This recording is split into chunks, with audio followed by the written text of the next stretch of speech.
the point of making art when it feels like the world is ending? It is almost the third week in January as I write this. Large swaths of Los Angeles are burning to the ground in the dead of winter. A winter that hasn't seen a flake of snow up here in Vancouver, BC. On the opposite side of the spectrum, southern states froze over so badly that hundreds of thousands of people were without power for a dangerous amount of time. To make matters weirder, the convicted felon and rapist the good voters of the USA have elected has already announced his desire to take over Canada, Greenland, and the Panama Canal. Of course, that's coming from a country that already had 10 mass shootings as of January 14th. To add insult to injury, we lost David Lynch. We're barely 2 weeks into 2025, and we've already suffered through enough unprecedented, bizarre national events to fill an entire year pre-COVID. By the time this video comes out in mid-March, I imagine there will have been so many more ridiculous, so-called strange, international, once-in-a-lifetime news items that the fires in LA will feel like a year ago.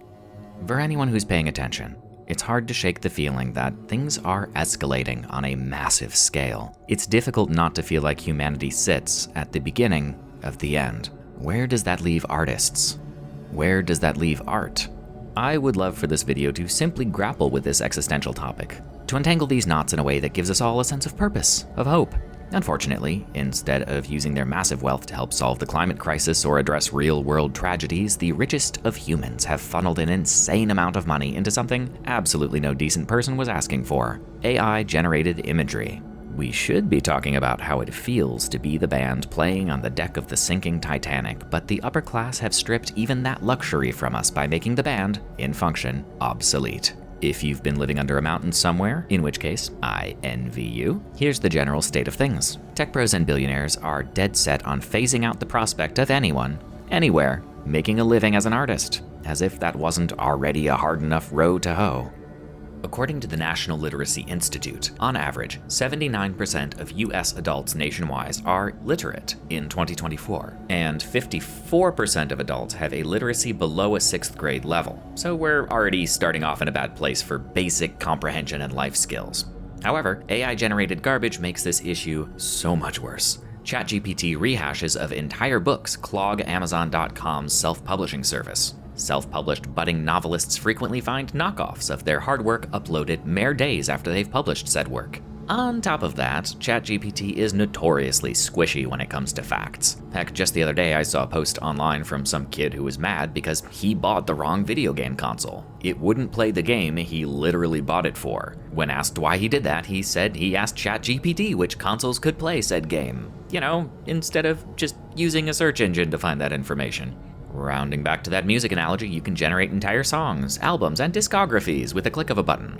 No more pesky composing or performing. Just type a sentence into a service, let it churn, and congrats, you're a musician now. From impoverished children making unreal sculptures to religious figures blessing modern presidents, AI-generated imagery is so advanced at this stage that it appears to have fooled thousands on social media. In a world where the majority of people increasingly can't tell truth from fiction, anyone being able to generate convincing images and video on a whim is honestly pretty concerning for the odds of our species' continued survival. What's the next obvious step for AI to slop out? Movies, of course. It'll start small, an ad here, a short film there, but mark my words, these imagination-free executives don't pump money into something they don't expect a return on. What's the benefit of a Coca-Cola Christmas ad generated entirely by AI? It looks terrible. The trucks slide instead of driving. The name of the product is even spelled wrong. Everything just looks a little off, and the humans look almost as lifeless as the zombie kids from the Polar Express. None of that matters to Coca-Cola, though. No, they were able to generate an entire advertisement without paying a single actor and very few artists. To them, the payoff is creating something that's close enough to what they used to, while reducing the needed staff to a fraction of the artists they used to employ. Granted, in the process, they lost any sense of imagination, warmth, and vitality in their video, but that's not what this is about. Look at any major movie studio's output over the last 10 years. The more a film relies on spectacle, the higher the budget. Generating entire movies would give them the opportunity to slash costs at the expense of livelihoods, but executives don't really seem to care much about the little people they step on along the way. So what's the end goal of AI generation? In the past, art sprang from lived human experience. The reality an artist experienced from day to day would tether their art, seeping into every musical phrase, screenplay page, and paint stroke. AI-generated imagery and audio severs that connection to reality, to truth. In my lifetime, I've watched popular conspiracy theories go from kitsch, "Did you know Bigfoot is real and has a family? Stanley Kubrick directed the moon landing," to downright disturbing. Democrats keep children as sex slaves beneath a pizza shop to harvest a chemical called adrenochrome from them. Or illegal immigrants in rural Ohio are eating the cats and dogs there. I know it's true, I saw it on Facebook. I shouldn't have to say this, but I do. None of those things are true. Humanity's appetite for accepting increasingly dangerous lies will only be accelerated when said lies can be accompanied by convincing sound bites and video. Don't believe me? It's already happening. Well, we can't put the electric genie back in the bottle, and people aren't magically going to grow less stupid if current trajectories are going to be believed. The more our technology evolves, the more our brains seem to devolve. What happens when humans, as a species, can no longer agree on baseline reality? What happens to a civilization when it can no longer trust its own eyes or ears? What is the point of art, of human expression, when humanity itself is no longer valued?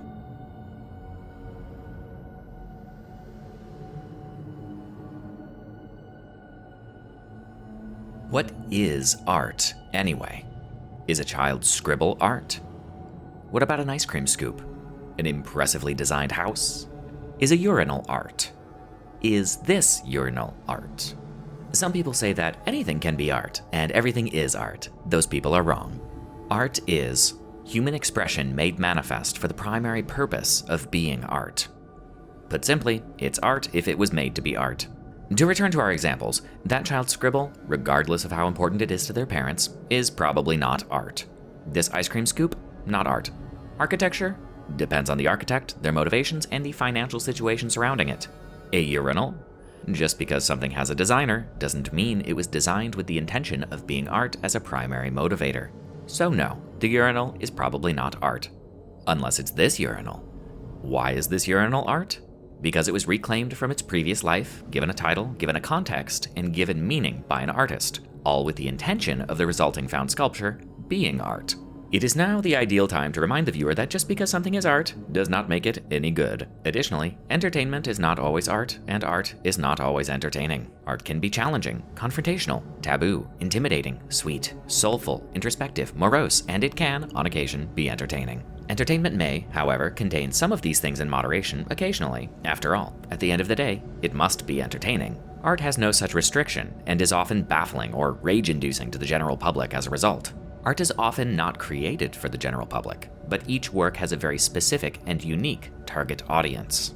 Entertainment is targeted directly at the general public. The more a movie, an album, a book targets every possible demographic of person, the less likely the given work was created with the primary intention of being art.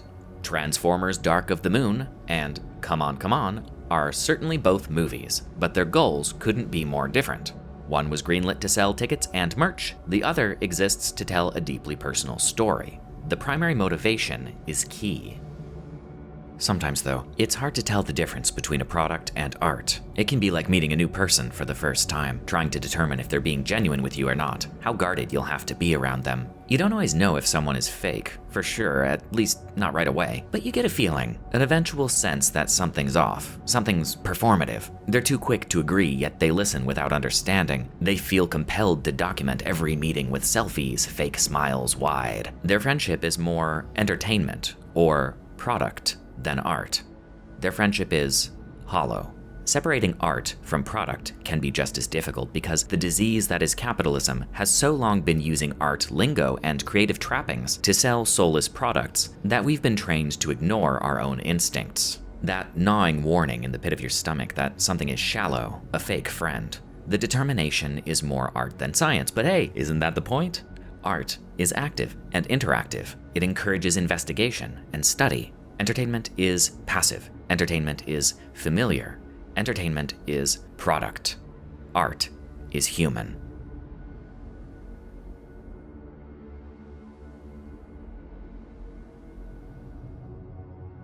Why do some people feel compelled to make art, and why does that act often completely define them? Within every artist, whether they realize it or not, there is a desperation to share. Art can be an incredibly vulnerable form of communication, often the result of an artist cutting pieces from their soul and arranging them for all to witness. When you find a work of art that really connects with you, it becomes a private conversation between you and the artist, where no words are spoken, but rather experiences, memories, and emotions are shared. It can be incredibly validating. The pair, artist and audience, have, in that moment, gone through something together. Art often tells you almost as much about yourself as it does the person who made it. Some art makes people incredibly angry. Take the painting Blue Monochrome from Yves Klein. This painting in particular makes some people very angry. It's just one color. I could have painted that. You're right, you could have, but you didn't. Yet you're still angry. Why? Go with it. Go on that journey. Really turn over those rocks and look at all the bugs underneath. When you're going on this kind of inner emotional journey, the person next to you is reading up on the painting on their phone. Turns out, Klein worked closely with a chemist to create a binding medium that could absorb blue color pigment without changing it. The result was a bright ultramarine named International Klein Blue, a color its inventor described as pure essence of freedom. The artist was inspired by Eastern religions that often associate the color blue with infinity. Klein saw monochromes as an open window to freedom. The person with a little insight into the artist probably isn't as angry about the painting. They're on a different journey with the work, staring deeply into the color as if it were a window they could fall into, letting it absorb even their thoughts. Your journey with that painting isn't the same journey as someone else's, but you both went places, didn't you? That's why humans make art. Long before tech bros and billionaires decided to try and replace the human imagination with soulless code, art was under absolute attack. Though not perhaps where you might expect. It's me. I'm the problem.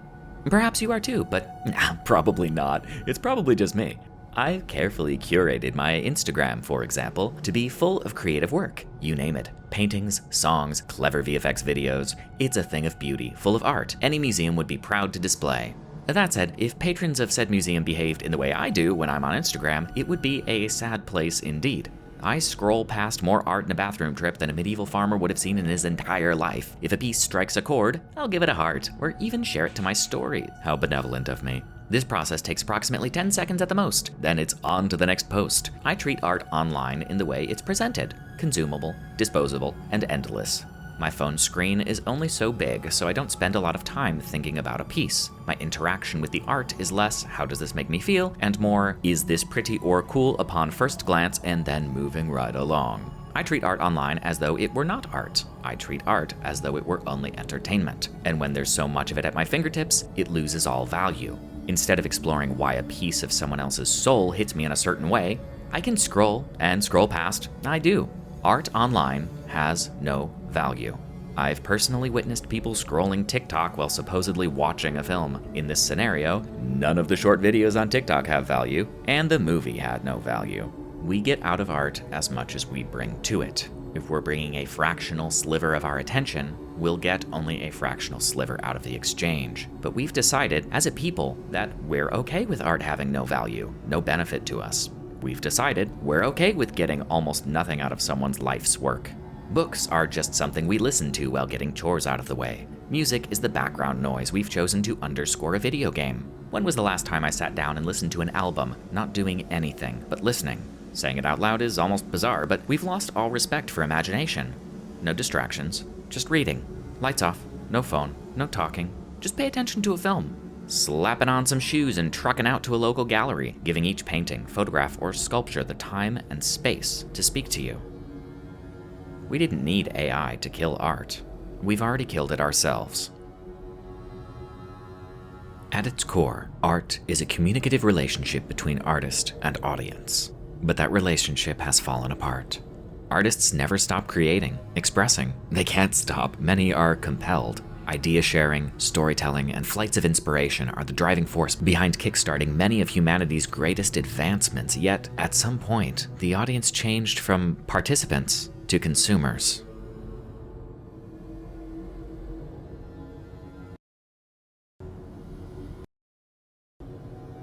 Regardless as to what the AI generator is generating, they all operate in a similar way. They train on a dataset of existing material in order to know what to expect. So, if a person types in, "Draw me a duck," the AI generator has seen enough pictures of ducks to know what one should sorta kinda look like. Will it invent a brand new duck out of thin air? No, the output will be a mashup, a reimagining of portions of multiple sources. Think of it as a really advanced collage. The person typing the prompt, "Draw me a duck," into the computer is not the artist. They are, at best, the client. So right away, there's no such thing as an AI artist. At best, the human behind the keyboard is a client, and at worst, they're the world's silliest programmers using the English language to try to convince a computer to make a nice-looking collage of other people's work. Cute hobby, very dorky, not an artist. What about the output? Since the AI generator is not capable of having artistic ambition, it is not possible for it to have make art as a primary motivation for its resulting imagery. Remember, art is human expression made manifest for the primary purpose of being art. The generator is code, and not, in fact, human. The generator cannot express. The generator's primary purpose is not to create art. The only part of the definition it fulfills is the ability to manifest a concept. Not an artist. Not art. Case closed. The artist sets out to make art. They probably have an idea as to how they'll go about this, but their aim, execution, and inspiration may change at a moment's notice along the way. These changes may be the result of world events, in-the-moment impulses, or even mood. So much about creation is active and alive, resulting in something that may be equally difficult to quantify. On the opposite side, there is no skill required to generate with an AI. None. Some tech bro enthusiasts may, at this point, begin crying something along the lines of, "But my prompt had to be very carefully phrased in order to get the picture I got, wah." yeah, so much skill, wow. An actual artist, you know, the people these folks are ripping off, had to put years of both technical and esoteric study and practice into their craft before they even solidified exactly what kind of art they wanted to make, how they wanted that to look or sound, and what message they wanted to send with it. There's an incredible amount of groundwork that goes into forming the foundation where something that appears deceptively simple can grow. Van Gogh is famous for his bold brushstrokes and fanciful imagery, but that's built on a foundation of countless realistic sketches, drawings, and paintings. He didn't just wake up one day and boom, starry night. It stepped out of his experiences. There was a process for him to reach that point. Picasso didn't just start chopping up reality into cubism out of nowhere. He laid a foundation of skill and knowledge first. The machine, nor the prompter, have any such skill or inspiration. They simply take what came before and remix. That's not innovation. Innovation is inspired and informed. This is just copying someone's homework and pretending it's your own. When I was in art school, some students would grouse about having to take the basic foundational art courses like life drawing and sculpture 101. They're like, "I already have a style. I want to draw manga." But without understanding anatomy, light, how to leverage different mediums, composition, color theory, not to mention technique and skill honed over long hours, your manga is gonna look pretty bad. You can only push the limits of stylization when you have a firm grip on why it's stylized. Without fully understanding how to capture reality, what the rules are, one cannot successfully break those rules in an interesting or new way. I'll tell you the problem with the scientific power that you're using here. It didn't require any discipline to attain it. You know, you read what others had done, and you took the next step. You didn't earn the knowledge for yourselves, so you don't take any responsibility for it. You stood on the shoulders of geniuses to accomplish something as fast as you could, and before you even knew what you had, you patented it and packaged it and slapped it on a plastic lunchbox, and now you're selling it. You want to sell it.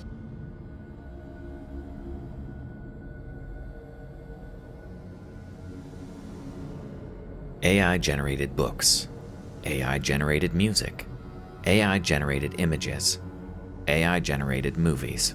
It all kind of makes sense when you think about it from the perspective of someone without a soul. Sorry, I meant a CEO. The art of cinema is being systematically devalued, sidelined, demeaned, and reduced to its lowest common denominator, content. As recently as 15 years ago, the term content was heard only when people were discussing the cinema on a serious level, and it was contrasted and measured against form. Gradually, it was used more and more by the people who took over media companies, most of them who knew nothing about the history of the art form or even cared enough to think that they should. Content became a business term for all moving images. A David Lean movie, a cat video, a Super Bowl commercial, a superhero sequel, a series episode. It was linked, of course, not to the theatrical experience, but to home viewing on the streaming platforms that have come to overtake the movie-going experience just as Amazon overtook physical stores. To a CEO, content is nothing more than a product to be sold. If it started life as art, you can bet that they'll sand down all the sharp edges in order to make it as palatable to as many people as possible in order to make as much money as possible. Capitalism is the enemy of art. Art is the reflection of the human spirit. Capitalism is the enemy of humanity.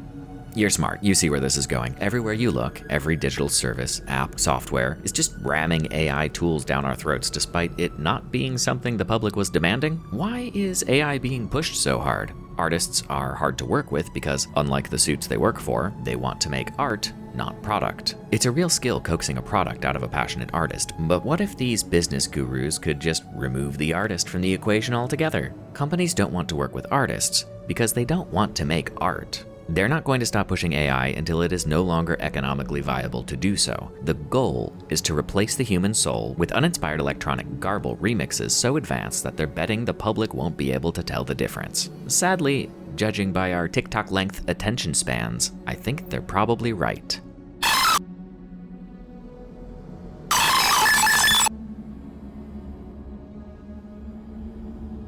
So, with corporations and businesses embracing technology that will, in their mind, hopefully allow them to lay off more workers, thus maximizing profits, how exactly is an artist supposed to pay the bills? The video game industry is going through a time almost as difficult as the film and animation industries. Jobs are hard to find. It's always been tough to make money as a musician or a fine artist. AI generations are just another in a long line of devastating economic disruptions to artists being able to be artists full-time.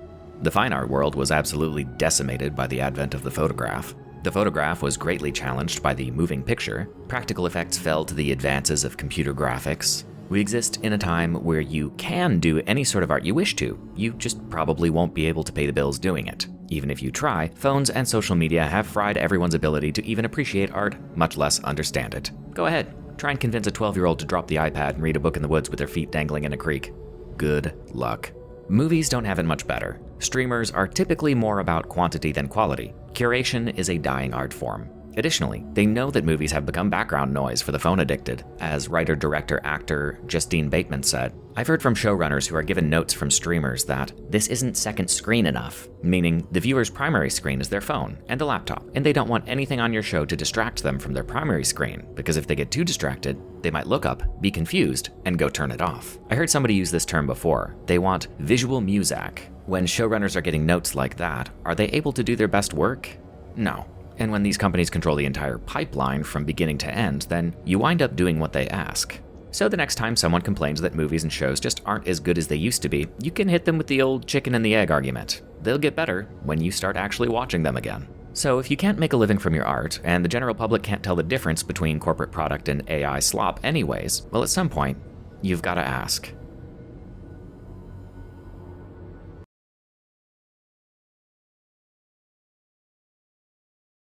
If art collectively is the truest manifestation of the human soul, then the devaluation thereof is an abject rejection of humanity. Artificially generated imagery will only show a person something they never could have imagined, if said person has allowed their imagination to atrophy completely. When we charge a machine with remixing the human soul, we, in that moment, abandon our species. Art is essential. If humanity writ large has already deemed the commodification of expression not only acceptable, but essential, then artists cannot hinge their identity on being accepted, famous, or even financially stable. Something any student of history will point out as being not particularly new. Things are pretty bad right now. I wish I could tell you that it'll get better, but it won't. It's going to get a lot worse. Humanity is content to hollow itself out, chasing product after product with nothing genuine or emotionally challenging in sight. Despite this, in the face of human suffering, our hearts need genuine poetry. Books written by people different from us teach us empathy. Paintings can allow us to stretch our emotions in the same way we stretch our muscles. Music is a transportation device for the mind, and film can challenge us to face our fears and grow through them in a safe environment. The key? It's got to be genuine, just like our friends. Don't settle. Make art like your life depends on it.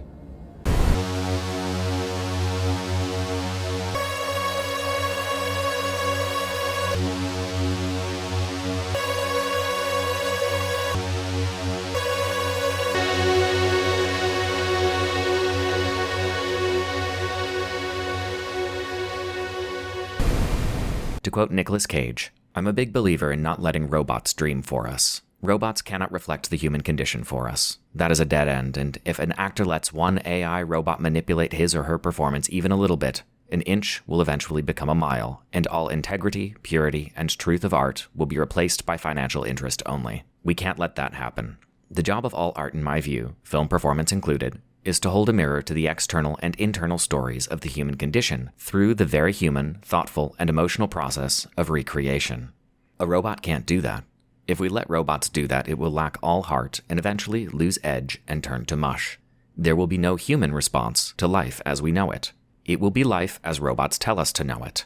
Protect yourselves from AI interfering with your authentic and honest expressions.